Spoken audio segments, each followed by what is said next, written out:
Correct office వెనకాల ఇల్ల చిరుతపులు వచ్చి అద్దరు కాకలేసి తలకే పారిపోయింది గొర్రె పట్టుకొని ఇడిచిపెట్టి. ఏ సమయంలో? సార్ రాత్రి 12 గంటల్లో. రాత్రి 12 గంటలు చూసారా చిరుతపుల్ని? చూసారు పక్కలో ఏమి బ్యాటరీ తిప్పే తలకే పారిపోయింది ఎగురుకొని. బ్యాటరీ తీసుకొని చెప్ప ఉంటుంది కదా దరదాపులు వచ్చేసి. ఎన్ని గొర్రెల పైన దాడి చేసింది? 2 గొర్రెల. ఒక పిల్ల ఎత్తుకోపోయింది. ఒక పిల్లని ఎత్తుకోపోయింది. ఇది ఎత్తుగాక ఇడిచిపెట్టిపోయింది. ఇది ఇడిచిపెట్టేదా ఆ పిల్ల పట్టుకుపోయింది. పిల్లని పట్టుకోపోయింది. చిరుతపుల్లి చిన్నదా పెద్దదా? పెద్దదే, బాగానే ఉంది. మీ పేరు? మా పేరు మంజులని.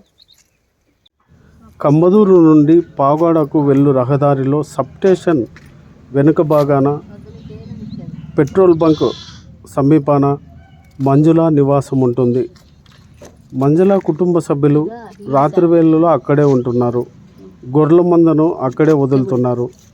అయితే చిరుత శనివారం తెల్లవారుజామున గొర్రెల మందపై దాడి చేసింది.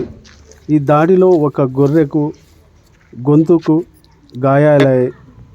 రోజు గొర్రెల మందను ఈ ప్రదేశంలోనే మంజుల కుటుంబ సభ్యులు ఉంచుతారు.